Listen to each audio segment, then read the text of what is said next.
Hello दोस्तों, कैसे हो आप लोग। उम्मीद करता आप सब लोग बढ़िया होंगे, मस्त होंगे, स्वस्थ होंगे और पढ़ाई लिखाई कर रहे होंगे। तो जैसा कि आप सबको पता है कि हमने दो टॉपिक कंप्लीट कर लिया है, यानी चैप्टर नंबर 1 और चैप्टर नंबर 2। चैप्टर नंबर 1 में हमने देखा था रासायनिक अभिक्रियाएं और उसके समीकरण, और चैप्टर नंबर 2 में हमने देखा था अम्ल, क्षार और लवण। और आज की जो बारी है, आज बारी है धातु और अधातु की। किसकी बारी है बाबू? आज बारी है धातु और अधातु की। तो आज हम लोग देखने वाले हैं धातु और अधातु, ठीक है ना। तो इससे पहले हम आपसे आग्रह करेंगे मेरे दोस्त कि आप लोग चैनल को सब्सक्राइब कर लीजिएगा। देखने से पहले सब्सक्राइब कर लीजिएगा, नहीं तो देखने के बाद आप लोग भूल जाते हो। चैनल को सब्सक्राइब कीजिएगा, लाइक कीजिएगा और शेयर करना बिल्कुल ही मत भूलिएगा। आपसे हाथ जोड़ के आग्रह है, क्योंकि आप सबको पता है ये मेरी आखिरी लड़ाई है, ठीक है ना। ये मेरी आखिरी लड़ाई है, तो इसीलिए चैनल को सब्सक्राइब करना बिल्कुल ही मत भूलिएगा। ओके ना मेरे दोस्त। तो चलिए, क्योंकि आप लोग का सपोर्ट रहेगा तभी हम यहाँ पे खड़े रह पाएंगे, अदरवाइज आपको तो पता ही है भाई कि क्या होता है। चलिए, तो आज हम लोग टॉपिक शुरू करते हैं मेरे दोस्त। आज का टॉपिक है, क्या है टॉपिक बाबू मेरे? तो आज का टॉपिक है धातु और अधातु। धातु और अधातु, ठीक है ना। तो सबसे पहले हम लोग देखते हैं, इसको पैरेलली हम लोग देख लेंगे दोनों को एक साथ कि हम लोग धातु किसको कहेंगे और अधातु किसको कहेंगे। तो सामान्य तौर पर हम सबको ही देखे हैं कि हमको लोहा दिखता है, हमको एल्युमिनियम दिखता है, हमको तांबा दिखता है, हमको सोना दिखता है, चांदी दिखता है, और भी विभिन्न प्रकार की वस्तुएं अपने को दिखाई देती हैं। तो हम इसमें किसको धातु कहेंगे और किसको अधातु कहेंगे? किसको धातु कहेंगे और किसको अधातु कहेंगे? सबसे बड़ी बात यही है। पहचानेंगे कैसे कि भाई धातु कौन है और अधातु कौन है? तो आइए हम लोग पहचानते हैं भाई धातु किसको कहेंगे और अधातु किसको कहेंगे, ठीक ना। तो सबसे पहले हम लोग देखते हैं, धातु की बात करते हैं। तो धातु हम लोग किसे कहेंगे मेरे दोस्त? तो वे वस्तुएं धातु कहलाएंगी, या फिर वे पदार्थ हम धातु, ये उस पदार्थ को हम धातु की श्रेणी में रखेंगे, या फिर वैसे तत्व को धातु की श्रेणी में रखेंगे जो उष्मा और विद्युत का क्या हो? सुचालक हो। सुचालक मतलब अच्छा चालक, ठीक है ना। सुचालक का मतलब अच्छा चालक, यानी वे पदार्थ या फिर वे तत्व को हम धातु की श्रेणी में रखेंगे या फिर धातु कहेंगे जो उष्मा और विद्युत का सुचालक हो। उष्मा और विद्युत का सुचालक हो, और जो क्या हो? जो तन्य भी हो और आघात वर्धनीय भी हो, यानी उसको पीट के चादर में भी परिवर्तित कर ले और खींच के तार भी बना ले, और ठोकने पीटने पर क्या करे? वो आवाज भी करे। तो वैसे तत्व को हम लोग क्या कहेंगे बाबू मेरे? वैसे तत्व को हम लोग कहेंगे धातु है। क्या है? धातु है। तो अब धातु पहचान लोगे। जैसे लोहा को पीट कर चादर में परिवर्तित कर लेते हैं हम लोग, लोहा से हम लोग इलेक्ट्रिसिटी पास करवा लेते हैं, और लोहा जो है ना उष्मा का भी स्थानांतरण कर देता है एक जगह से दूसरे जगह। जैसे मान लो कि अपने पास लोहे का जो है ना तवा है, तवा नीचे से गर्म करते हैं, उसका सतह गर्म हो जाता है। सतह तो छोड़ो, उसका हैंडल भी गर्म हो जाता है। होता कि नहीं होता? इसका मतलब यह है कि वो लोहा जो है, लोहा का जो तवा है, वो उष्मा को एक जगह से दूसरे जगह स्थानांतरित करता है। तो वो क्या हो जाएगा? वो आपका हो जाएगा धातु। अगर उसमें इलेक्ट्रिसिटी पास करवाओ तो इलेक्ट्रिसिटी भी पास करेगा, तो वो क्या हो जाएगा? धातु। उसको खींच के लमराओ तो भैया मेरे तार भी हो जाएगा, है ना। वो तार में भी परिवर्तित हो जाएगा, खींचने पर वो तार में भी परिवर्तित हो जाएगा। तो ऐसे तत्वों को हम लोग क्या कहते हैं? धातु कहते हैं। क्लियर ना। जैसे अगर हम लोग बात करें सबसे अच्छा धातु, अगर बताया, अगर हम लोग जो सबसे अच्छा सुचालन करता है, सबसे अच्छा इलेक्ट्रिसिटी का सुचालन करता है, विद्युत का सुचालन करता है, उसको हम लोग कहते हैं चांदी। क्या कहते हैं मेरे? हम लोग उसको कहते हैं चांदी। इसमें कहीं दिख रहा है? नहीं है। तो उसको हम लोग कहते हैं Ag, है ना। चांदी जो है ना सबसे अच्छा सुचालक होता है। सबसे अच्छा सुचालक होता है विद्युत और उष्मा का। सबसे अच्छा सुचालक भैया मेरे कौन होता है? चांदी होता है। तो इसको आप याद रखिएगा, ये प्रश्न पूछा जाता है। सबसे अच्छा क्या है बाबू मेरे? ये सुचालक है, सबसे अच्छा सुचालक है। तो इसको हम लोग क्या कह देंगे? ये भी धातु ही है और सबसे अच्छा सुचालक है, तो चांदी होता है। क्लियर ना। अब इसके एग्जाम्पल बाबू मेरे और भी कई सारे एग्जाम्पल्स आपको देखने को मिल जाएंगे। सोना है अपने पास, लोहा है अपने पास, तांबा है और एल्यूमिनियम है, ठीक है। इतनी सी बात क्लियर ना। अब इसके जस्ट अपोजिट होता है अधातु, यानी धातु जो है वो सुचालक होता है, जबकि अधातु क्या होता है? कुचालक होता है। यानी वो विद्युत का और उष्मा का सुचालन नहीं करता है। कौन नहीं करता है? तो अपना अधातु।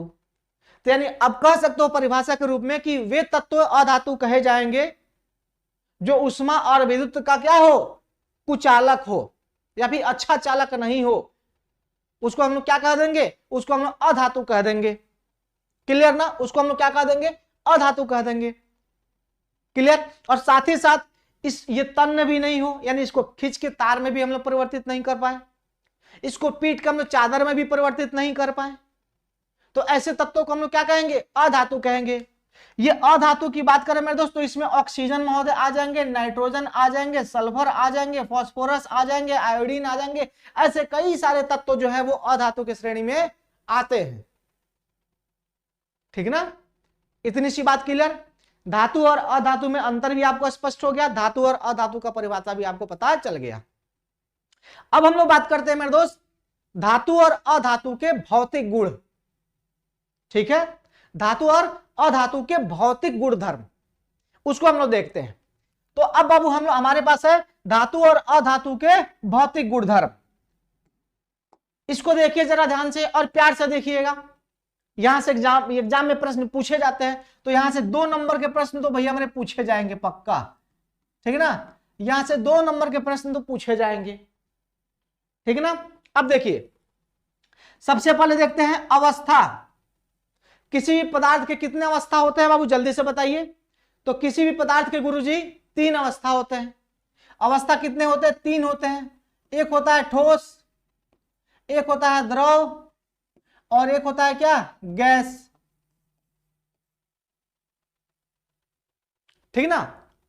हालांकि मॉडर्न अगर साइंस की बात करें तो उसमें आपको 5 स्टेट बताए गए हैं। एक प्लाज्मा होता है, एक बोस आइंस्टीन कंडेंसेट होता है, ये 5 होता है अवस्था। लेकिन फिलहाल हम लोग को किताब में 3 ही पढ़ना है, तो 3 ही के बारे में चर्चा करेंगे। हाँ, नहीं तो वैसे 5 अवस्था होता है, एक प्लाज्मा भी हो जाता है उसमें, और बोस आइंस्टीन कंडेंसेट भी हो जाता है। ठीक है, तो उन दोनों के बारे में हमको अभी नहीं पढ़ना है, तो अभी हम लोग 3 के बारे में पढ़ेंगे। तो पदार्थ के अभी फिलहाल कितने अवस्था हो गए, 3 अवस्था हो गए। कौन कौन से हो गए, ठोस, द्रव और गैस हो गए। ठीक है, तो धातु और अधातु की अवस्था की अगर हम लोग बात करें तो धातु की अवस्था जनरली क्या होती है, ठोस होती है। जनरली क्या होती है, ठोस होती है। अब चूंकि ये ठोस होती है, जरा ध्यान से सुनिएगा सब लोग, ठोस होती है, लेकिन एक धातु ऐसा भी होता है जो क्या होता है, कमरे के ताप पे वो तरल अवस्था में होता है। यानी अगर हम लोग इसकी बात करें तो ये क्या होता है बाबू मेरे, ये तरल अवस्था में होता है। कैसा होता है ये तरल अवस्था में होता है। कौन, मरकरी, जिसको हम लोग पारा कहते हैं। पारा जो है कमरे के ताप पर क्या होता है, तरल अवस्था में होता है, इसीलिए हम इसको अपवाद की श्रेणी में रखते हैं। ये धातु होते हुए भी क्या है, अपवाद है। बात क्लियर ना। एक और चीज यहां पर आपको बता दूं मैं कि सभी धातुएं ठोस तो होती हैं, कठोर भी होती हैं। धातुएं क्या होती है, जनरली कठोर होती हैं, लेकिन 2 धातुएं ऐसी होती है जिसमें हम लोग लिथियम को रखते हैं। ठीक ना, यानी सोडियम पोटेशियम और लिथियम आप कह सकते हो। सोडियम पोटेशियम भी है और लिथियम भी है। ठीक है, Li कर लो। ये जो धातु होती है ना, जनरली ये धातु जो होती है ना, ये क्या होती है, इसको चाकू से काटा जा सकता है। ठीक ना, इसको चाकू से काटा जा सकता है। ये बहुत ही सॉफ्ट होता है। ये कैसी धातु होती है, सॉफ्ट होती है, जिसको हम लोग चाकू से काट सकते हैं। चाकू से काटा जा सकता है, याद रखिएगा। यानी सोडियम पोटेशियम की अगर हम लोग बात करें, इसको हम लोग क्या करते हैं, चाकू से भी काट सकते हैं। जनरली सभी धातुएं क्या होती है, कठोर होती हैं। लोहा को आप चाकू से नहीं काट सकते हैं। ठीक ना, लेकिन इसको चाकू से आप आराम से काटिएगा, आराम से कट जाएगा। इतनी सी बात क्लियर हो गई। तो धातु जो है ना ठोस होती है, लेकिन साथ ही साथ इसमें एक अपवाद भी है। कौन है वो है पारा। अब इसी के सापेक्ष हम लोग देखेंगे अधातु की बात करेंगे। अधातु भी क्या होती है, या तो ठोस हो सकती है या फिर गैस की अवस्था में हो सकती है। अधातु या तो ठोस या फिर गैस की अवस्था में हो सकती है, लेकिन इसमें भी एक अपवाद है। ब्रोमीन की बात करें तो ब्रोमीन भैया मेरे किस अवस्था में होता है, तरल अवस्था में होता है। अगर आपसे प्रश्न पूछा, ये दोनों प्रश्न बहुत ही महत्वपूर्ण है बाबू मेरे, वो कौन सा धातु जो कमरे के ताप पर क्या होता है, तरल अवस्था में होता है, तो आप कहोगे मरकरी होता है गुरुजी। अगर आपसे पूछ दिया जाए बताइए वो कौन सा अधातु है जो कमरे के ताप में तरल अवस्था में होता है, तो ब्रोमीन है गुरुजी। क्लियर ना। तो ये 2 अपवाद आपको याद रखने हैं, ये बहुत जरूरी है। ओके, अब देखिए, अब चमक की बात करते हैं हम लोग। धातु जनरली क्या होती है, चमकदार होती है। आपने देखा होगा एल्युमिनियम कितना चमकता है। लोहा पे अगर जंग न लगा हो तो लोहा भी क्या होता है, चमकता है। सोना तो और चमकता है, चांदी तो उससे ज्यादा चमकता है। तो धातु क्या होती है, जनरली चमकदार होती है। धातु क्या होती है, चमकदार होती है। अधातु बाबू मेरे चमकदार नहीं होती है, लेकिन इसमें एक अपवाद होता है। किसमें? अधातु में बाबू मेरे एक अपवाद होता है, वो होता है आयोडीन। क्या होता है मेरे? आयोडीन होता है। आयोडीन क्या होता है मेरे दोस्त? आयोडीन जो है ना ये अपवाद है। अपवाद है। क्यों अपवाद है बाबू मेरे? क्योंकि ये चमकता है। आयोडीन क्या होता है? आयोडीन चमकता है, याद रखिएगा, इसको भूलना तो बिल्कुल ही नहीं है। आयोडीन का क्या होता है? आयोडीन जो है ना वो अपवाद है, ये चमकता है बाबू मेरे। क्लियर ना? साथ ही साथ अगर हम लोग देखें तन्यता की बात करें, यानी खींचकर तार के रूप में परिवर्तित करने की अगर बात करें, तो धातु को हम लोग खींचकर तार में परिवर्तित कर सकते हैं। तार में परिवर्तित कर सकते हैं मेरे दोस्त। एक ऐसा भी धातु है जिसकी तन्यता सबसे ज्यादा होती है मेरे दोस्त, और वो धातु का नाम है सोना। कौन सा धातु है बाबू मेरे? सोना है। जो 1 ग्राम सोना में लगभग 2 किलोमीटर जो है ना हम लोग तार के रूप में इसको परिवर्तित कर सकते हैं। यानी 1 ग्राम सोना को खींच करके 2 किलोमीटर लंबा तार बना सकते हैं। इसकी तन्यता इतनी ज्यादा होती है। सोचो आप एक बार कि कितनी ज्यादा तन्यता होती है सोना की, कि अगर एक बार इसको खींचना प्रारंभ करें तो ये लगभग 2 किलोमीटर तार में परिवर्तित बाबू मेरे हो जाता है। इतनी तन्यता इसकी होती है। धातु जनरली तन्य बाबू मेरे नहीं होते हैं। धातु को हम लोग तन्य नहीं कह सकते हैं, ये तार के रूप में परिवर्तित नहीं होता है। खींच के तार के रूप में हम लोग इसको परिवर्तित नहीं कर सकते हैं। क्लियर ना? अब इसके साथ साथ हम लोग देखेंगे चालकता की बात करें। अभी मैंने पिछले स्लाइड में मैंने बताया था चालकता किसे कहेंगे हम लोग। तो चालकता में मेरे दोस्त धातु सबसे ज्यादा चालक होता है धातु, लेकिन अधातु मेरे दोस्त जो है ना अच्छा चालक नहीं होता है। ठीक, इसमें अगर बात करें तो इसमें अपना लेड जो है, यानी चालकता की बात करें तो इसमें अपना मेरे दोस्त एक पारा है और एक जो है ना लेड की बात यानी शीशा की बात करें, ये चालक बाबू मेरे नहीं होते हैं। ये उष्मा का सुचालन बाबू मेरे नहीं करते हैं। ठीक ना? इसको अच्छे तरीके से याद रखिएगा। और इसमें एक महोदय चालक यानी विद्युत का सुचालन एक करता है जिसका नाम है क्या? ग्रेफाइट नाम है। क्या नाम है बाबू मेरे? एक नाम है ग्रेफाइट। ठीक ना? ये ग्रेफाइट महोदय की अगर हम लोग बात करें तो ये जो है ना ये विद्युत का अच्छा सुचालन करते हैं, है ना। विद्युत का क्या होता है? ये चालक होता है। ये मेरे दोस्त जो है ना अपवाद है। इसको आप अच्छे तरीके से याद रखिएगा। ये ग्रेफाइट जो है ना एक क्या है? इसमें अपवाद है जो विद्युत का चालन करता है। आयोडीन क्या होता है? अपवाद है क्योंकि ये चमकदार होते हैं, है ना। ये कैसा होता है? ये चमकदार होता है, इसमें चमक होती है और ये विद्युत का चालन करता है। कौन? अपना अधातु। क्लियर ना? बात है क्लियर? तो यहां पर आप देख सकते हो चालकता की बात करें तो जनरली सभी धातुएं क्या होती है? चालक होती है। लेकिन इसमें अपना लेड और ये क्या बोलते हैं शीशा और अपना पारा जो है ये चालक बाबू मेरे नहीं होते हैं। ठीक है। और यहाँ पर खराब ये अपना ग्रेफाइट की बात करें तो एक कार्बन का अपरूप होता है, एक फ्लोरीन महोदय भी होते हैं। कार्बन के आप अपरूप देख सकते हो, ये प्रश्न पूछा जाता है तो इसको मैं यहाँ पर बता देता हूँ लगे। मैं तो पंडित जी की तरह मैं बोलना प्रारंभ कर दिया हूँ भाई। ठीक है ना? यहाँ पर मैं लिख देता हूँ, किधर लिखूं मैं? ठीक ना, यहीं पर लिख देता हूँ। कार्बन की अगर बात करें हम लोग, ठीक है ना, कार्बन की बात करें तो कार्बन के भैया मेरे अपरूप की बात करें हम लोग तो इसमें याद रखिएगा एक ग्रेफाइट होता है, अपने को पढ़ना है बस। एक ग्रेफाइट होता है और एक फ्लोरीन होता है ना। क्या होता है बाबू मेरे? फ्लोरीन होता है। इसको भी लगे हाथ देख लीजिए आप, भूलिएगा मत। कार्बन के अपरूप भैया मेरे ग्रेफाइट और क्या होता है? फ्लोरीन होता है। ठीक ना? हालांकि और भी कई सारे अपरूप होते हैं लेकिन पढ़ना अपने को क्या है? 2 ही है, तो इसको आप याद रखिएगा, ये एग्जाम में पूछा गया है कई बार। अब यहाँ पर ऑक्साइड की बात करें बाबू मेरे तो आप सबने पिछले कक्षा में पढ़ा है कि धातु के ऑक्साइड जो है ना वो कैसे होते हैं? वो क्षारीय होते हैं।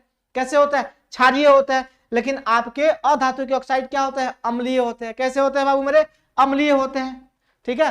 तो आपने यहां पर देखा धातु और अधातु के भौतिक गुणधर्म, बहुत ही आसान तरीके से आपको ये चीजें समझ में आ गई होंगी। ठीक ना? तो ये भौतिक और क्या मेरे दोस्त? भौतिक गुणधर्म है किसके? धातु और अधातु के। बात क्लियर ना?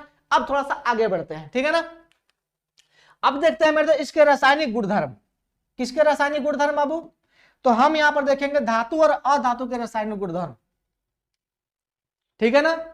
यानी अलग अलग पदार्थों से धातु और अधातु अभिक्रिया करके क्या देते हैं हमें, क्या बनाते हैं, अब हमें वो देखना है। तो ये अभिक्रिया करेंगे मतलब हम लोग रासायनिक गुणधर्म की बात कर रहे हैं। किसकी बात कर रहे हैं? हम लोग यहाँ पर रासायनिक गुणधर्म की बात कर रहे हैं बाबू। किसकी बात कर रहे हैं हम लोग? रासायनिक गुणधर्म की बात कर रहे हैं। ओके ना बाबू? हम लोग किसकी बात कर रहे हैं? रासायनिक गुणधर्म की बात कर रहे हैं तो हम लोग यहाँ पे रासायनिक गुणधर्म देखेंगे। जैसे अगर मान लो ऑक्सीजन से अभिक्रिया की बात करें अगर, तो ऑक्सीजन से अभिक्रिया करके धातु जो है मेरे दोस्त धातु के ऑक्साइड बनाते हैं। क्या बनाते हैं? धातु के ऑक्साइड बनाते हैं। जैसे हमने आपको बताया था कि मान लो कि कॉपर है, ऑक्सीजन के साथ अभिक्रिया करके क्या बनाएगा मेरे दोस्त? कॉपर ऑक्साइड बना लेगा। बोलो बनाएगा कि नहीं बनाएगा? उस तरह से जिंक की बात करें तो जिंक भी क्या बना लेगा? बताओ जल्दी से। तो ZnO बना लेगा। ये भी क्या अभिक्रिया करके क्या बनाएगा? ऑक्साइड्स बनाएंगे। यानी धातु जितने भी होते हैं जब कभी भी वो ऑक्सीजन से अभिक्रिया करेंगे तो क्या बनाएंगे मेरे दोस्त? वो अपने ऑक्साइड बनाएंगे। साथ ही साथ यहाँ पर जैसे आपने देखा कॉपर ऑक्साइड जो है ना यहाँ पर बना है, तो कॉपर ऑक्साइड का रंग कैसा होता है? काला होता है। ये प्रश्न पूछा जाता है तो इस काले को याद रखना। काले हैं तो क्या हुआ? दिल वाले हैं। लेकिन इस काले को याद रखना, बहुत ही शानदार मेरे दोस्त जो है ना ये प्रश्न पूछा गया था एक बार। आप क्वेश्चन बैंक पलट के देखोगे तो आपको दिखेगा ये प्रश्न कि कॉपर ऑक्साइड का रंग कैसा होता है, कॉपर सल्फेट का रंग कैसा होता है, फेरस सल्फेट का रंग कैसा होता है, एल्युमिनियम ब्रोमाइड का रंग कैसा होता है, सिल्वर ब्रोमाइड का रंग कैसा होता है। ठीक ना? तो ये प्रश्न बाबू मेरे आपसे ये पूछा जाता है, तो इसीलिए आप अच्छे तरीके से आप इसको याद रखिएगा। तो ये रंग से प्रश्न बाबू मेरे पूछे जाते हैं। हालांकि मैं आपको बता दूंगा रंग में कौन कौन किसका किसका कौन कौन सा रंग होता है ना, ये सारी चीज हम लोग देखेंगे। ठीक है ना? तो आपको वो भी देखने को मिल जाएगा। अब अधातु की बात करें तो अधातु महोदय भी क्या करते हैं? ये भी ऑक्साइड बनाते हैं। जैसे मान लो कि यहाँ पर कार्बन डाइऑक्साइड बना, यहाँ पर मेरे सल्फर मिलकर सल्फर ऑक्सीजन से अभिक्रिया करके सल्फर डाइऑक्साइड बनाया, नाइट्रोजन करके नाइट्रोजन ऑक्साइड बनाएगा, है कि नहीं है? तो ये सब क्या है? ये सब जो है ना ये अधातु है, और अधातु जो है ना ऑक्सीजन के साथ मिल करके भी क्या बनाते हैं? ऑक्साइड्स ही बनाते हैं। अब बारी आती है जल से, या फिर पहले ये देख लेते हैं हम लोग। ठीक ना? पहले ये देख लेते हैं बाबू मेरे, बहुत जरूरी है। अब यहां पर सभी धातुएं जो है ना एक जैसा अभिक्रिया नहीं करती हैं ऑक्सीजन के साथ। सभी धातुएं जो है ना अलग अलग प्रकार की अभिक्रिया प्रदर्शित करती हैं ऑक्सीजन के साथ। अब यहां पर देखने वाली बात यह है कि आप लोग जानते हो या फिर आप लोग देखे होंगे या फिर सुने होंगे या फिर पढ़े होंगे कि यहां पर सोडियम और पोटेशियम जैसे ही वायु के संपर्क में आते हैं उसमें तुरंत आग पकड़ लेता है। पकड़ता कि नहीं पकड़ता है? हाँ गुरुजी पकड़ता तो है। तो यहां पर आपने देखा कि सोडियम और पोटेशियम को जैसे ही हम लोग आग में ये हवा में छोड़ेंगे तो वायु से अभिक्रिया करके बोले तो ऑक्सीजन से अभिक्रिया करके क्या करता है? वहां से हाइड्रोजन गैस रिलीज करता है। ऑक्साइड तो बनाता ही बनाता है, साथ में क्या निकलता है? वहां से ऑक्सीजन गैस भी निकलता है। और ऑक्सीजन गैस में आग बाबू मेरे क्यों पकड़ता है? क्योंकि ये अभिक्रिया काफी ज्यादा उष्माक्षेपी होती है। यहां से उष्मा बहुत अधिक मात्रा में निकलता है जिसके कारण से आग पकड़ लेता है। किसमें? हाइड्रोजन में। और बूम की आवाज आती है। ठीक? तो यहां से ये बहुत ज्यादा अभिक्रियाशील होते हैं वायु के प्रति, इसीलिए इसको केरोसिन में डुबा कर रखा जाता है। केरोसिन करता क्या है कि वायु से संपर्क तोड़ देता है सोडियम और पोटेशियम का। ठीक है? जिसके कारण से उसमें आग नहीं पकड़ती। ठीक है? और जैसे केरोसिन से बाहर हम लोग निकाल कर रखते हैं कुछ ही देरों में क्या होता है? इसमें आग पकड़ लेता है और बुम बुम करता है। आप सबने देखा होगा, बोलो देखा है ना? साथ ही साथ अगर मैग्नीशियम, एल्युमिनियम, जिंक और लेड की बात करें बाबू मेरे, ये वायु से बहुत धीमी गति की अभिक्रिया करते हैं, धीरे धीरे अभिक्रिया करते हैं। और इन धातुओं पर जो है ना ऑक्साइड की परत चढ़ती है। क्या होता है? ऑक्साइड की परत चढ़ती है। सबसे तेज अभिक्रिया इन दोनों के साथ होता है। उसके बाद मेरे दोस्त आप देख सकते हो धीमी गति की अभिक्रिया होता है मैग्नीशियम, एल्युमिनियम, जिंक और लेड के साथ। ठीक है? ये धीमी गति की अभिक्रिया करते हैं। उसके बाद अगर देखें लोहा जो है मेरे दोस्त, लोहा जो है ना वो वायु में गर्म करने पर प्रज्वलित नहीं होता। लोहा की बात करें तो लोहा ये लो और वायु ये गर्म करो, वायु की उपस्थिति में क्या करो? गर्म करो। गर्म करोगे ये लाल हो जाएगा लेकिन जलेगा नहीं। लाल हो जाएगा लेकिन जलेगा नहीं। वही अब इसका चूर्ण बना लो, इसका क्या कर लो? चूर्ण बना लो और आग में ऐसे ऐसे डालो, फिर देखो कितना बढ़िया उसमें ज्वाला देकर वो जलता है। तो यहां पर अलग अलग अभिक्रिया देखने को मिल गई। साथ ही साथ अगर देखा जाए मेरे दोस्त कॉपर की बात करें तो कॉपर भी प्रज्वलित नहीं होता, जलता नहीं है। उसको अगर वायु की उपस्थिति में अगर हम लोग गर्म करते हैं तो उसके ऊपर कैसा? कॉपर ऑक्साइड की परत बाबू में चढ़ जाती है, जो कैसा रंग का होता है? जो काला रंग का होता है। तो आपसे पूछा जाएगा कॉपर ऑक्साइड का रंग कैसा होता है मेरे दोस्त? तो काला होता है। ठीक है ना? उसी तरह आप अगर देखो तो चांदी और सोना की बात करें तो ये बिल्कुल ही वायु के साथ अभिक्रिया नहीं करते हैं और ये अपने प्रकृति में मुक्त अवस्था में पाया जाता है, किसी के साथ ऑक्साइड वगैरह नहीं बनाते। ठीक ना? तो ये मुक्त अवस्था में बाबू मेरे जो है ना यहाँ पर ये पाए जाते हैं। तो आपने यहां पर देखा धातु जो है ना वो अलग अलग प्रकार की अभिक्रिया जो है ना वो ऑक्सीजन के साथ प्रदर्शित करते हैं, आपने यहां पर देखा चीज ना, ठीक ना। तो ये हमने देखा किसके साथ अभिक्रिया हमने देखा, तो हमने देखा वायु के साथ किसकी अभिक्रिया, धातु और अधातु की अभिक्रिया। क्लियर ना। अब हम लोग बढ़ते हैं, अब हम लोग देखेंगे जल के साथ जो है ना धातु और अधातु की अभिक्रिया। बाबू मेरे यहां पर देखिएगा जल के साथ अभिक्रिया देखते हैं अगर हम लोग, तो धातु जो है ना जल के साथ अभिक्रिया करके हाइड्रोक्साइड बनाते हैं, अधातु अभिक्रिया बाबू मेरे नहीं करता, सीधी सी बात है। अधातु अभिक्रिया जो है ना वो नहीं करता, जल के साथ अभिक्रिया अधातु नहीं करता, ठीक है। और यहां पर धातु जो है वो हाइड्रोक्साइड बनाता है, ठीक है, जैसे सोडियम हाइड्रोक्साइड यहां बना।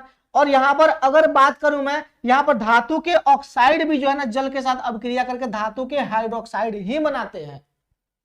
क्लियर।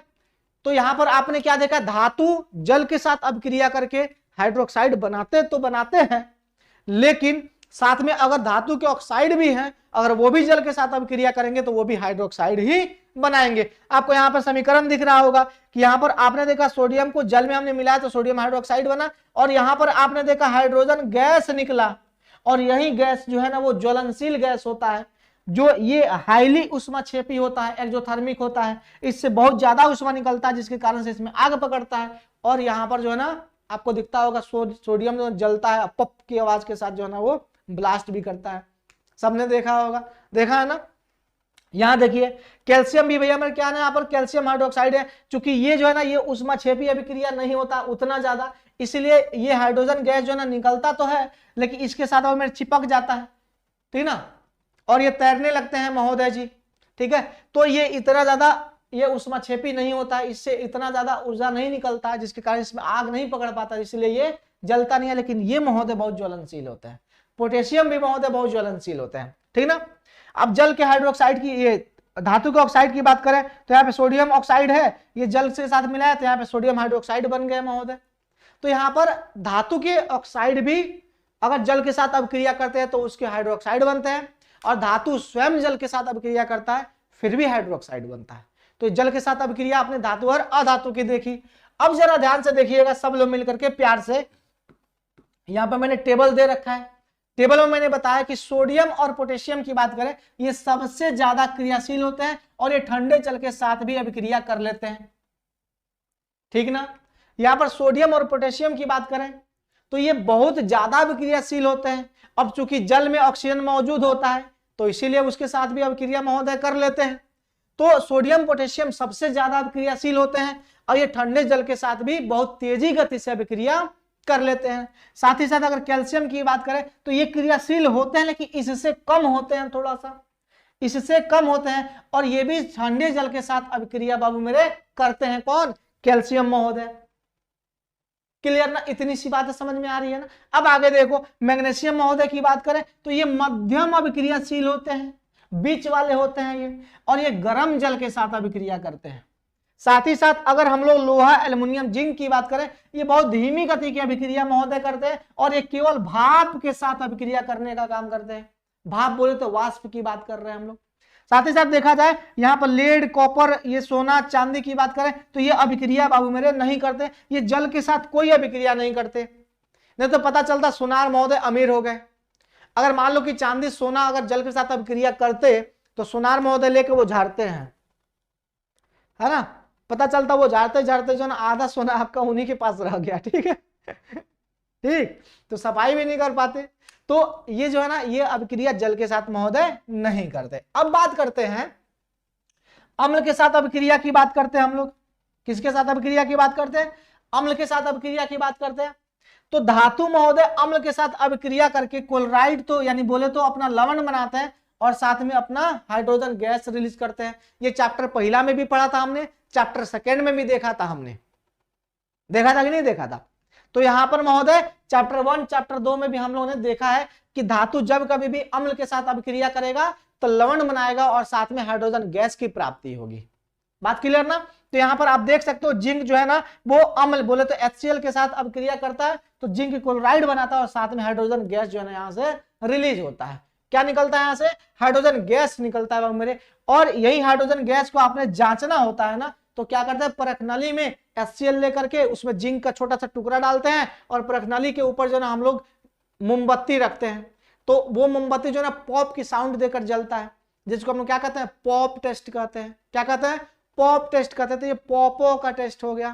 क्या हो गया, ये पॉपो का टेस्ट हो गया। तो आपने देखा यहां पर कि हाइड्रोजन गैस बाबू मेरे निकलता है, ठीक है, और मोमबत्ती के पास जैसे ही लेकर जाते हैं तो पॉप की ध्वनि देकर जलता है, जिसको हम लोग पॉप टेस्ट कहते हैं।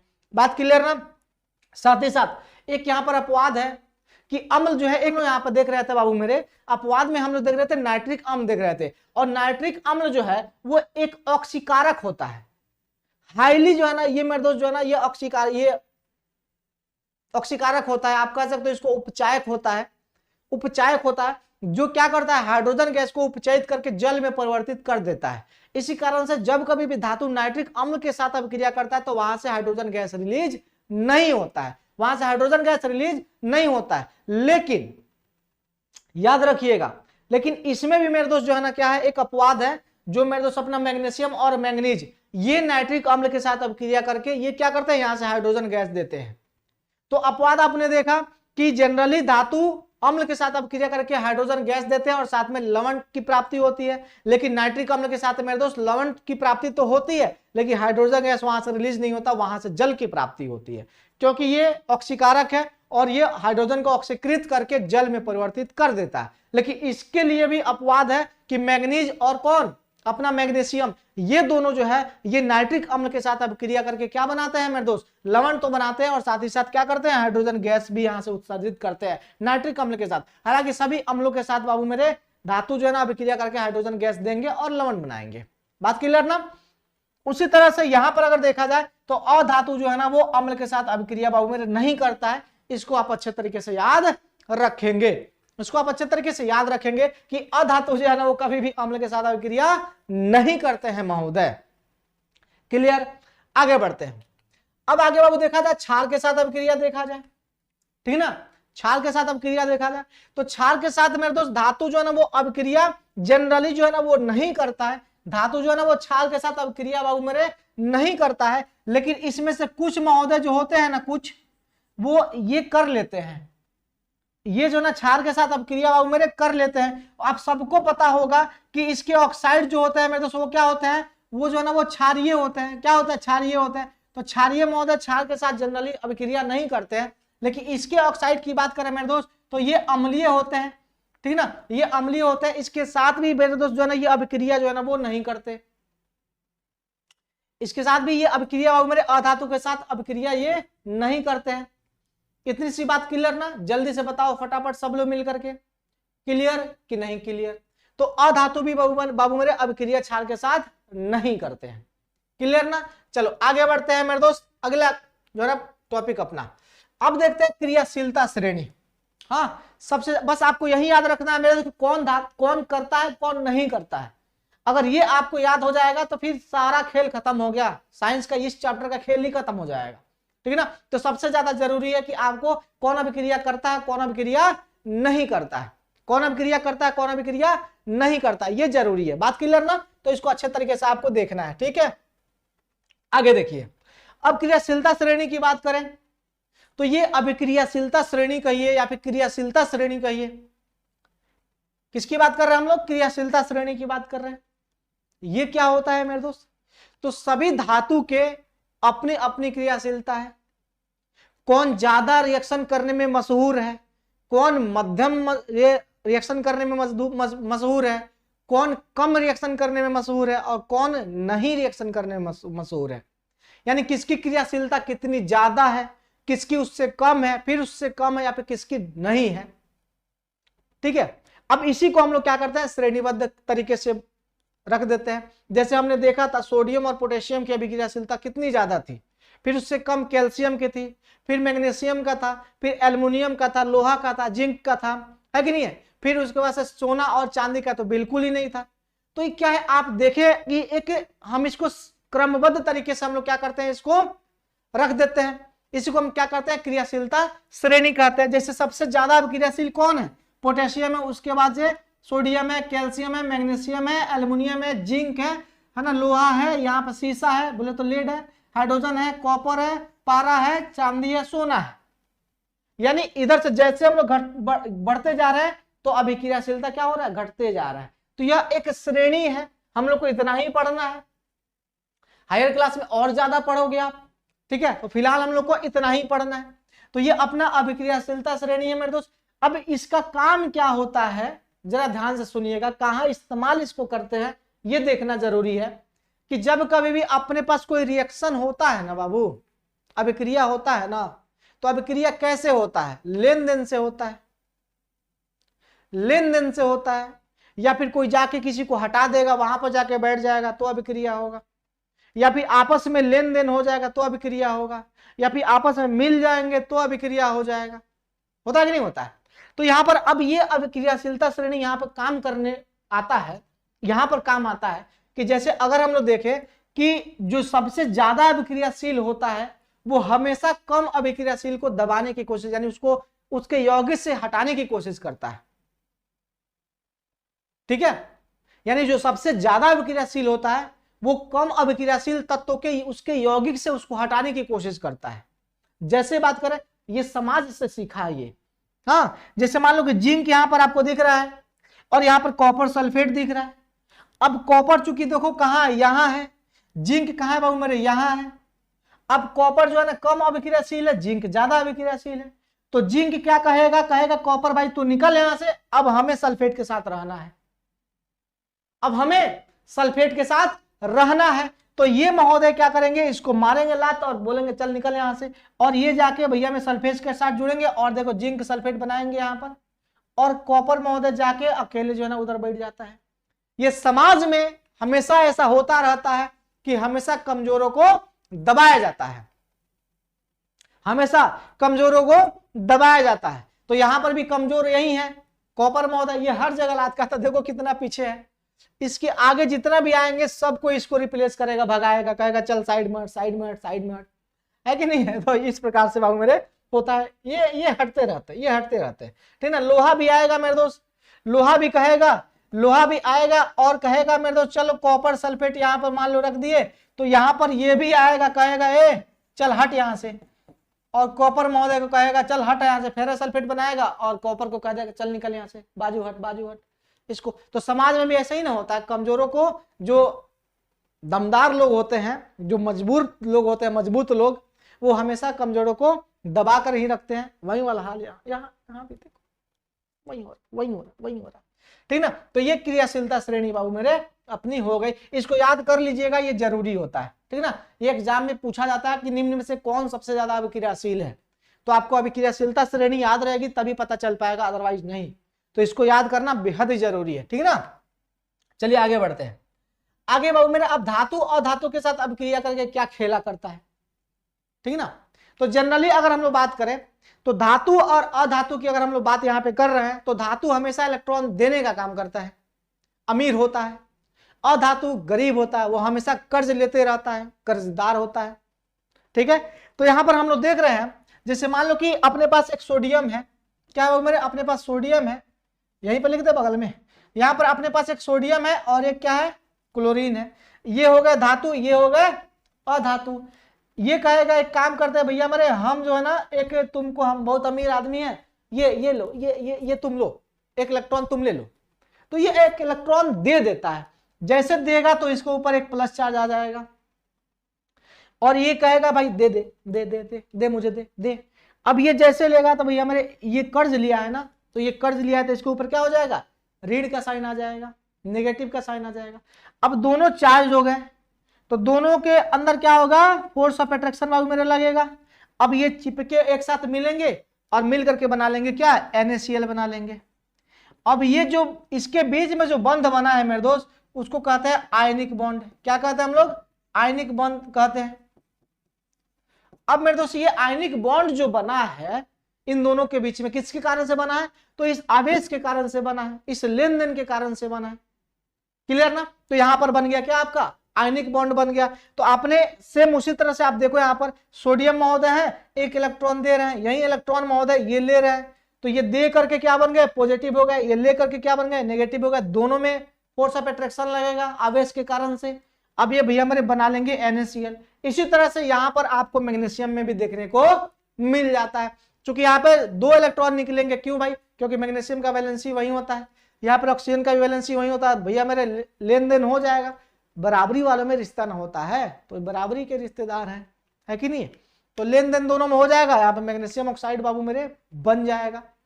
तो यहां पर आपने देखा आयनिक बॉन्ड। अब आयनिक बॉन्ड बाबू मेरे जब बनता है तो ये कितना कारगर सिद्ध होता है, इसके बारे में ज्यादा जानकारी हम लोग अगले चैप्टर में करेंगे। कार्बन और उसके यौगिक जो चैप्टर नंबर 4 है उसमें हम लोग देखेंगे बंध बनता कैसे है, ठीक है ना? तो वहां पर हम लोग इसकी चर्चा करेंगे।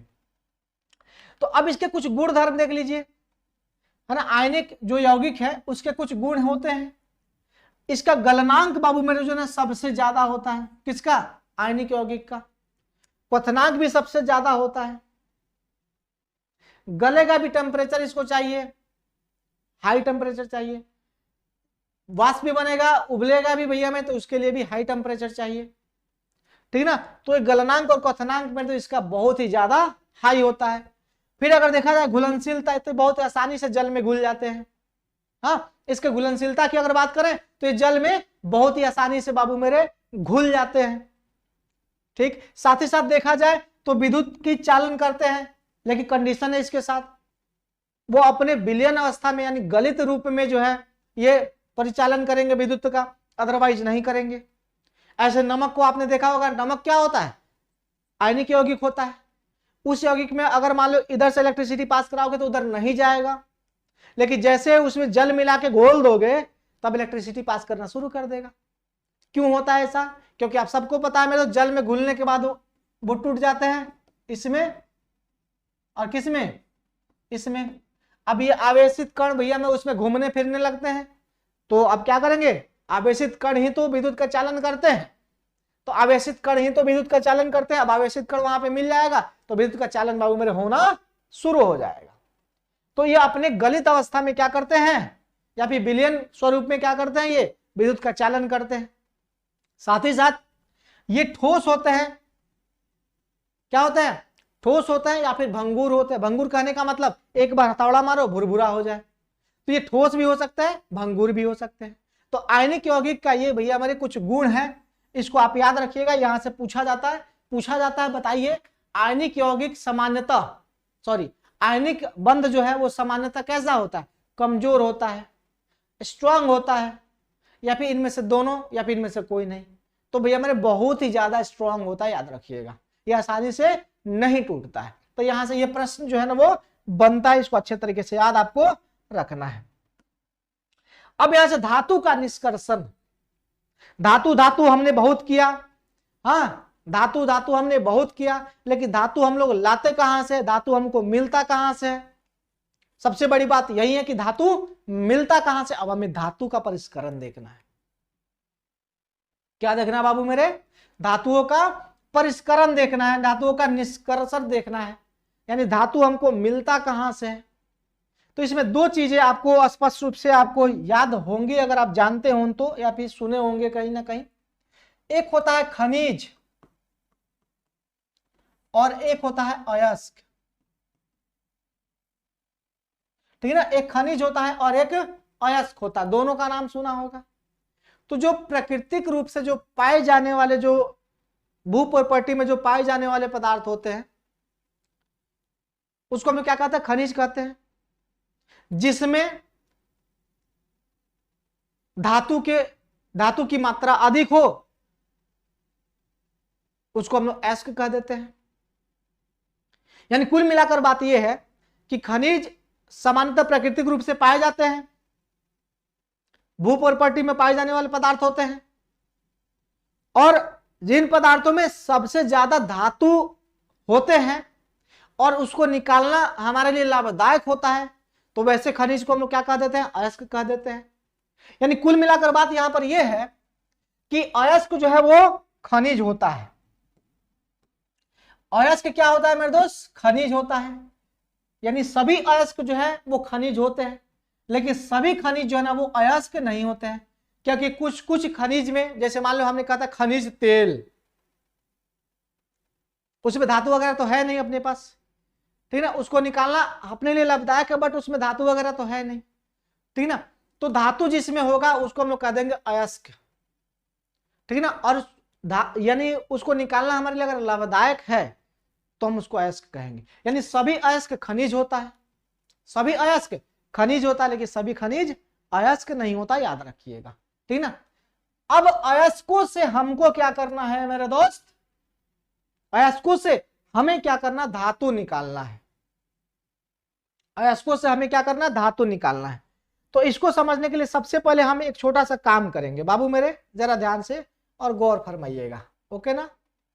सब लोग मिलकर के प्यार से देखिएगा, समझिए यहां पर कि राजा मेरे, यानी सब 3 प्रकार के हम लोग देखेंगे। यानी सबसे ज्यादा अभिक्रियाशील तत्व होता है, यानी यहां लिख देते हैं सबसे अधिक अभिक्रियाशील, ओके बाबू, सबसे अधिक अभिक्रियाशील। सबसे अधिक अभिक्रियाशील एक होता है मध्यम और एक होता है सबसे कम। 3 प्रकार के तत्व हमने देखा, मतलब धातु देखा हमने, जो सबसे ज्यादा अभिक्रियाशील है, एक मध्यम अभिक्रियाशील है और एक सबसे कम अभिक्रियाशील है, ठीक है ना, याद रखिएगा। इसमें क्या है मेरे दोस्त कि अगर इसके हम निष्कर्षण की बात करें, इसके निष्कर्षण की बात करें तो ये सामान्यतः मेरे दोस्त इसको गलित अवस्था में आप कह सकते हो मेरे धातु को जो है ना, ये गलित अवस्था में, ये गलित अवस्था में क्या करते हैं हम लोग, विद्युत अपघटन से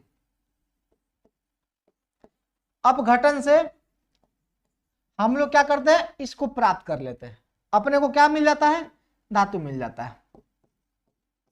यानी जो सबसे ज्यादा अभिक्रियाशील तत्व है या फिर सॉरी धातु है, उसके अयस्कों से सबसे पहले उसको गला देंगे, घुला देंगे और विद्युत अपघटन करेंगे और वहां से अपने को धातु मिल जाएगा। ये विद्युत अपघटन होता क्या है हम इसको देखेंगे अभी बस थोड़ी देर में। तो यहाँ पे धातु मिल जाता है अपने को। दूसरा जो होता है मेरे दोस्त मध्यम अभिक्रियाशील तत्व, ये 2 तरीके के होते हैं, यानी 2 स्वरूप में पाए जाते हैं। या तो मिलेंगे सल्फाइड अयस्क के रूप में या फिर मिलेंगे किस रूप में, कार्बोनेट के रूप में मिलेंगे, याद रखिएगा। या तो मिलेंगे सल्फाइड के रूप में या फिर कार्बोनेट के रूप में मिलेंगे। तो जो सल्फाइड के रूप में मिलेंगे मेरे दोस्त, इसका करवाएंगे भर्जन, ठीक ना। और जो कार्बोनेट के रूप में मिलेंगे मैं इसका करवाएंगे निस्तापन, ठीक है। जो सल्फाइड के रूप में मिलेंगे उसका करवाएंगे भर्जन और जो कार्बोनेट के रूप में मिलेंगे उसको कराएंगे निस्तापन। भर्जन का मतलब यह होता है कि वायु की उपस्थिति में इस सल्फाइड अयस्क को क्या करना है, गर्म करना है। और गर्म करके किस रूप में हम लोग बदलेंगे, इसको ऑक्साइड के रूप में बदलेंगे। किस रूप में बदलेंगे, ऑक्साइड के रूप में बदलेंगे इसको। यानी वायु की अनुपस्थिति में बाबू हम जब गर्म करेंगे कार्बोनेट अयस्क को, तो यहां पर हम उसको कहेंगे निस्तापन। यानी जब हम लोग वायु के सीमित वायु की उपस्थिति में कह दो या फिर वायु नहीं है कह दो, उस अवस्था में जब हम इसको हाई टेम्परेचर पे जब गर्म करेंगे तो उसको कहेंगे निस्तापन। और इसका भी काम क्या होता है मेरे, इसको भी हम लोग ऑक्साइड के रूप में बदलेंगे, ठीक है ना। इसको भी हम लोग ऑक्साइड के रूप में बदलेंगे। अब जैसे ये ऑक्साइड के रूप में बदल जाएगा तो अब हम लोग करेंगे इन दोनों ऑक्साइडों का करेंगे यहां पर अपचयन कर देंगे, अपचयन कर देंगे। यानी कहने का मतलब यहां से अब ऑक्सीजन बाहर निकल जाएगा, अपने को धातु की प्राप्ति हो जाएगी। जैसे अपचयन होगा, दिख रहा है कि नहीं, जैसे अपचयन होगा तो यहां से मिल जाएगा अपने को धातु। क्या मिल जाएगा अपने को, धातु। ये धातु अभी शुद्ध नहीं है, ये धातु अभी शुद्ध बाबू मेरे नहीं है। उसी तरह से यहां देखोगे तो यहां से जो सबसे कम जो अभिक्रियाशील होते हैं वो भी भैया मेरे सल्फाइड अयस्क के रूप में पाए जाते हैं। किस रूप में, सल्फाइड के रूप में पाए जाते हैं। अब सल्फाइड अयस्क चूंकि है तो ये इसका वर्जन होगा, तो इसका भी हम लोग क्या करवाएंगे, वर्जन करवा देंगे। अब वर्जन से हम लोग क्या मिला, यहां पर भी ऑक्साइड मिला, और ऑक्साइड का क्या करेंगे हम लोग, अपचयन करवाएंगे, और अपचयन से अपने को क्या मिलेगा, धातु मिलेगा। इतनी बात क्लियर हो गई। हमने क्या कहा कि सबसे अभिक्रियाशील तत्वों का सीधा सीधा विद्युत अपघटन हम लोग करवाएंगे तो धातु की प्राप्ति हो जाएगी। जो मध्य अभिक्रियाशील है या तो वो सल्फाइड अयस्क के रूप में मिलेगा या फिर कार्बोनेट अयस्क के रूप में मिलेगा। अगर मान लो सल्फाइड अयस्क के रूप में मिलता है तो हम उसको भर्जन करवाएंगे, यानी बहुत अधिक मात्रा में वायु देंगे, और उस उपस्थिति में हम क्या करेंगे मेरे दोस्त, इसको गर्म करेंगे और हम उसको बदलेंगे ऑक्साइड के रूप में। ठीक है, फिर उसी तरह से कार्बोनेट अयस्क जो होता है उसको सीमित वायु की उपस्थिति में हम लोग गर्म करेंगे, या फिर कह दो वायु नहीं होगा वहां पर, उस स्थिति में हम लोग गर्म करेंगे और फिर उसको ऑक्साइड के रूप में बदलेंगे। तो अब यहाँ पे दोनों ऑक्साइड बाबू मेरे आ गए। अब इसका क्या करेंगे, ऑक्साइड का अपचयन करवाएंगे, फिर धातु मिलेगा। ये मध्यम वाले हैं। जो निम्न अभिक्रियाशील है, जो सबसे कम अभिक्रियाशील है, वो सल्फाइड अयस्क के रूप में आपको देखने को मिल जाएंगे। इसका भी महोदय क्या करवाएंगे हम लोग, भर्जन करवाएंगे, और भर्जन करवा के ऑक्साइड मिलेगा, ऑक्साइड जो है ना का अपचयन करवाएंगे और अपने को धातु मिलेगा। धातु ये जो मिला अपने को, ये शुद्ध नहीं मिला है। यहां पर जो मिला ये शुद्ध मिला है, क्योंकि विद्युत अपघटन इसका हम करवा चुके हैं। लेकिन यहां पर अभी जो मिला है ये भी शुद्ध अभी नहीं है, इसमें भी कुछ अशुद्धियां हैं, इसमें भी कुछ अशुद्धियां है। तो अब इसको समझ गए हैं, तो आइए अब यहां पर हमने यहां पर कहा कि निष्कर्षण करना है। तो सबसे पहले हम लोग क्या करेंगे, अयस्कों का सांद्रण करेंगे, अयस्कों का सांद्रण करेंगे। सांद्रण करने का मतलब जो भी रेत, बालू, चूना पत्थर, जो भी अशुद्धियां होती है अयस्क में, उसको हम लोग बाहर निकालेंगे। यानी इसको हम लोग कहते हैं गैंग। क्या कहते हैं मेरे, इसको कहते हैं हम लोग गैंग, है ना। ये बच्चों का गैंग नहीं है, बस ये गैंग है, याद रखिएगा। अब ये गैंग है मेरे दोस्त, जो अशुद्धियां होती है अयस्क में, अवांछनीय जो पदार्थ होते हैं जिसको हटाना जरूरी होता है, उससे उसको रखने से कोई लाभ नहीं है, वो होता है गैंग।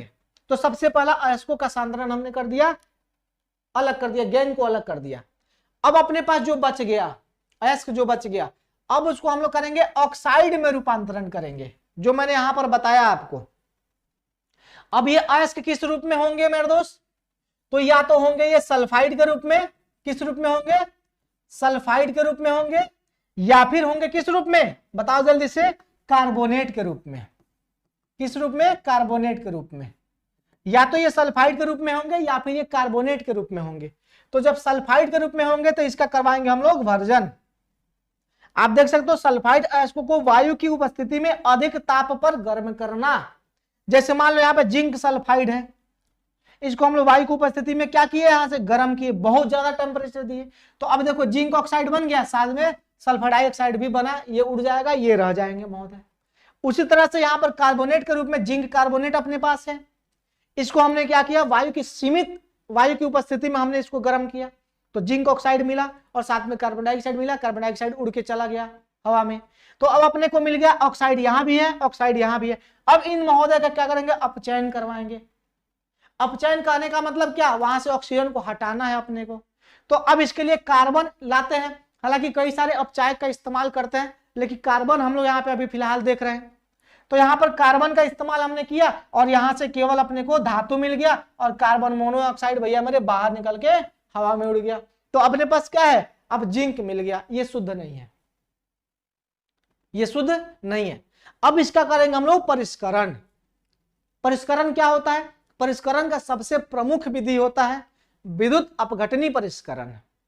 विद्युत अपघटनी परिष्करण होता है, सबसे शुद्ध होता है मेरे दोस्त। अब उसको जरा देखते हैं प्यार से, आइए। अब यहां पर बाबू मेरे होता है अपने पास विद्युत अपघटनी परिष्करण, विद्युत अपघटनी परिष्करण। अब इसके माध्यम से हम लोग शुद्ध धातु की प्राप्ति करेंगे। मान लो एक धातु अपने पास है, विद्युत अपघटनी परिष्करण में मान लो अपने पास एक धातु है कॉपर। अब हमने क्या किया, उसके अयस्कों से कॉपर को बाहर निकाल लिया है, ठीक है। अब कॉपर या तो सल्फाइड के रूप में होगा, सल्फाइड के रूप में ही होगा। आज जब बाबू मेरे भर्जन करवाए तो जब हमको कॉपर यहां से मिला तो वो अभी शुद्ध नहीं है। अब जब वो शुद्ध नहीं है तो अब शुद्ध नहीं है तो उसको हम लोग करेंगे विद्युत अपघटनी परिष्करण, इसके माध्यम से शुद्ध धातु प्राप्त करेंगे। कैसे देखना, इसमें क्या होता है बाबू कि जब अशुद्ध धातु को एनोड और शुद्ध धातु की पट्टी को कैथोड बनाया जाता है, धातु लवण के विलयन को विद्युत अपघट्य के रूप में उपयोग किया जाता है। विद्युत धारा प्रवाहित करने पर एनोड से शुद्ध धातु निकलकर कैथोड पर जमा हो जाती है। अघुलनशील अशुद्धियां एनोड के नीचे एनोड पंख के रूप में क्या हो जाती है, जमा हो जाती है। एनोड पंख, यह प्रश्न पूछा जाता है, एनोड पंख कहां जमा होता है? तो एनोड पंख एनोड के नीचे जमा होता है। जैसे यहां पर देखिए, इसको क्या बनाया मेरे दोस्त, एनोड। ये क्या है, ये अशुद्ध धातु है। अब ये चूंकि मोटा होता है, याद रखिएगा, ये थोड़ा मोटा होता है। अब ये क्या है, ये शुद्ध धातु है, कॉपर ही है, ये भी कॉपर है और ये भी कॉपर है, दोनों कॉपर ही हैं। ये अशुद्ध है और ये शुद्ध है, ये शुद्ध है और ये होता है भैया मेरे थोड़ा सा पतला होता है। क्या होता है, ये पतला होता है। अब इसमें जैसे ही हम लोग यहाँ पे विद्युत प्रवाहित करेंगे, अब इसमें से जो धातु है ना, शुद्ध धातु, वो निकल करके यहाँ पर जमा होना शुरू हो जाएगा। जैसे देख रहे हो, यहां जमा होगा और इसमें जितनी भी अशुद्धियां होंगी वो यहां पर आपको जमा दिख रही होगी। इसी को कहते हैं मेरे दोस्त एनोड पंख। अब धातु क्या है ना, इस पे आके चिपक गया। अब ये शुद्ध धातु अपने को प्राप्त हो गया, ये मोटा हो जाएगा, अब ये पतला हो जाएंगे।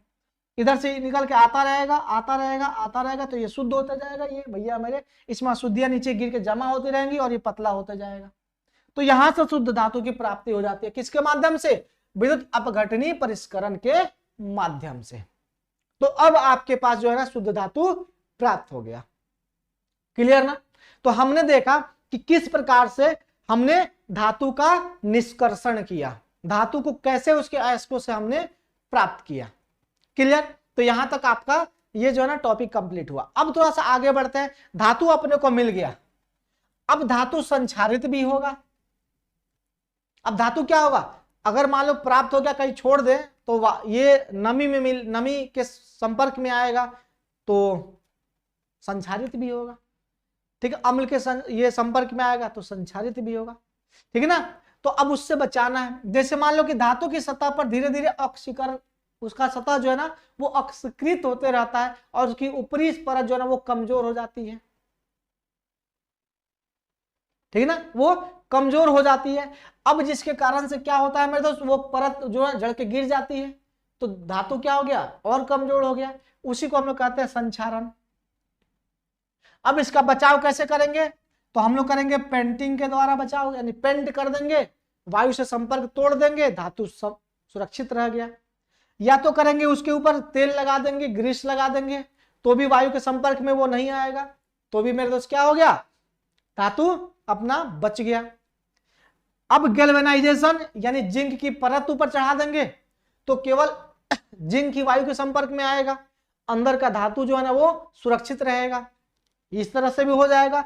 एनोडीकरण में क्या करेंगे, एल्युमिनियम की मोटी परत, एल्युमिनियम धातु पर एल्युमिनियम की मोटी परत जब हम लोग चढ़ाते हैं, किसकी परत, एल्युमिनियम के ऑक्साइड की परत जब हम लोग चढ़ाते हैं उसको कहते हैं एनोडीकरण। और इस प्रकार से धातु के अंदर जो मतलब जो धातु है उसके अंदर का धातु सुरक्षित रहेगा, बाहर ऑक्साइड वाला, ऑक्साइड ऑलरेडी बन गया, अब उससे क्या बनेगा। ठीक है ना, तो इस प्रकार से धातु सुरक्षित रहती है। अब इसके साथ साथ या तो मिश्र धातु भी बनाया जाता है ना, मिश्र धातु भी बना करके धातुओं को सुरक्षित रखा जाता है। जैसे देखिए यहां पर कुछ मिश्र धातु मैं यहाँ पे बताता हूं, इससे भैया हमारे 1 या 2 नंबर के प्रश्न बाबू मेरे पूछे जाएंगे, है ना, 1 या 2 नंबर के प्रश्न यहां से पूछे जाते हैं, याद रखिएगा। ठीक है, जैसे मान लो कि पित्तल की बात करें अगर, तो पित्तल जो है ना कॉपर और जिंक के मिलने से पित्तल बनता है। उसी तरह से कांसा की बात करें तो कॉपर और टीन के मिलने से कांसा बनता है। स्टील की बात करें तो लोहा और कार्बन के मिलने से बनता है। और सोल्डर की बात करें तो अपना शीशा और टीन के मिलने से बनता है। और ड्यूरालुमीन की बात करें तो एल्युमिनियम, कॉपर और मैग्नीशियम के मिलने से बनता है। इससे हवाई जहाज बनाया जाता है, याद रखिएगा। तो ये बाबू मेरे बहुत ही जरूरी चीज है, इसको अच्छे तरीके से आपको याद रखना है। एक आखिरी में आपके पास है, शुद्ध सोना 24 कैरेट का होता है और जिससे आभूषण बनाया जाता है वो 22 कैरेट का होता है। ऐसा क्यों? ऐसा इसलिए क्योंकि शुद्ध सोना जो होता है वो काफी ज्यादा मुलायम होता है, सॉफ्ट होता है। मुलायम करने का मतलब वो सॉफ्ट होता है, उतना मजबूत वो नहीं होता है। अब उससे आभूषण बनाएंगे तो या तो पिचक जाएगा, टूट जाएगा। ठीक इसी कारण से उसमें अशुद्धियां मिला करके उसको 22 कैरेट बनाया जाता है और अपना आभूषण जो है ना वो 22 कैरेट से बनता है। इतनी सी बातें क्लियर ना, इतनी सी बातें क्लियर। तो चलिए, तो इतनी सी बातें अगर क्लियर है तो बहुत बहुत धन्यवाद, और फिर मिलेंगे हम लोग अपने नेक्स्ट सेशन में। एक आखिरी आपसे आग्रह कर लेंगे कि बस वही करना है, आपको सब्सक्राइब कर लेना है, शेयर कर लेना है और अपने दोस्तों को जरूर बताना है मेरे दोस्त, और लाइक करना बिल्कुल ही मत भूलिएगा। और कोई भी डाउट हो कमेंट बॉक्स में जरूर बताइएगा, हम आपका कमेंट पढ़ते हैं, इसीलिए कमेंट आप जरूर कीजिएगा। ओके ना, तो चलिए बहुत बहुत धन्यवाद, फिर मिलेंगे हम लोग अपने नेक्स्ट क्लास में। तब तक के लिए जय हिंद, बाय बाय।